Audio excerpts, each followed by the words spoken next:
Acting career की शुरुआत तो एक्चुअली मेरी माँ के पेट से हो गई थी, वैसे देखा जाए।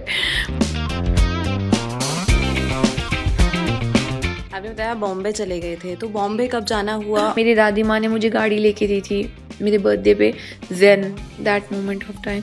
तो वो मैंने बेच दी, उसके पैसे इकट्ठे किए अपने बॉम्बे जाने के लिए? बॉम्बे जाने के लिए।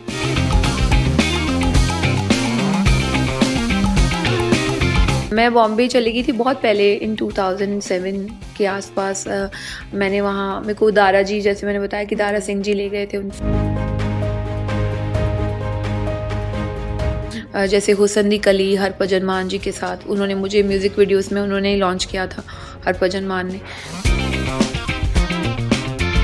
फिर उसके बाद कंटिन्यूसली फिल्में, पंजाबी फिल्में भी, पच्ची किले आ गई, मेरे यार कमीने with Karan Kundra, and then उसी दौरान म्यूज़िक वीडियोस भी काफ़ी आ गई।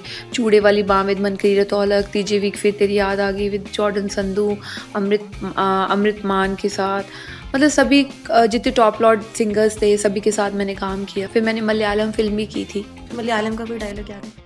ओनुमिला मदर वाला थोड़ा थाला वेदना ओ आदो कशायमा मदर ताला वेदना पोखन विंडी उप्पू युगी कुन था, कल्पना चीची के साथ फिल्म की थी। जो भी एक्टिंग में अपना करियर बनाता है, मतलब शुरू करता है, उसकी एक अलग इमेज होती है बॉम्बे को लेके, लेकिन रियलिटी कुछ और होती है। अगर नहीं जानते किसी को तो बड़ा डिफ़िकल्ट है सर्वाइव करना। कोई किसी स्टार का बच्चा है तो उसको तो अपॉर्चुनिटी मिल जाती है। मिस्टर सैलेश सिंह, जिन्होंने तन्नू वेड्स वन्नू बनाई थी, तो उन्होंने मुझे साइन किया हुआ था। तो वो फिल्म की मेरी रिहर्सल हो चुकी थी, सारा कुछ हो चुका था, but at end point Ekta ji ने कह दिया कि नहीं जी, नोन फेस चाहिए।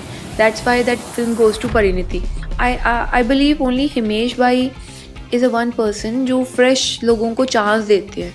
वेदर द रानो मंडल जो इसमें, जिसमें तेरी मेरी कहानी कितना गाना हिट हुआ था, तो उन्होंने हमेशा ही नए लोगों को चांस दिया। And Salman sir being always साथ में मोटिवेट करने के लिए। तो इस वे में मैं देखूँ, मेरा जो सफ़र है बॉलीवुड तक वो इजी रहा है। आप अपने फादर के एक लेटर का भी जिक्र करती हैं। फादर ने एक लेटर लिखी थी उनकी डेथ से पहले, और ना हिंदू बनना, ना मुस्लिम बनना, ना सिख बनना, सबसे ऊपर उठ के एक इंसान बनने की कोशिश करना। Ever been in love with any guy? कोई अट्रैक्शन सी थी, बट किसी ने चीट किया तो उसके बाद एक विश्वास नहीं टूट जाता, तो उसके बाद आप विश्वास ही नहीं कर पाते किसी के ऊपर भी। इसीलिए अभी तक मैंने शादी नहीं की। जब उसके साथ हुआ बुरा, तब मैं रोई उस टाइम पे, तो मुझे तब रियलाइज़ हुआ कि हाय, मुझे इसके साथ भी प्यार था। और रिलेशन की भी बहुत सारी टर्म्स आ गई हैं, सिचुएशनशिप, फ्रेंड्स विद बेनिफिट्स, आप भी उन चीज़ों से अवेयर होंगे। मैं तो देखो ओल्ड स्कूल वाले प्यार को ही बिलीव करती हूँ, ठीक है। मुझे ये लगता है कि कमिटमेंट और लॉयल्टी होनी चाहिए। के टाइम पे थे वो लेटर वाला सिस्टम? नहीं, मैं कोई ज़्यादा पुरानी तो हूँ नहीं चाहे आप मानो चाहे आप ना मानो,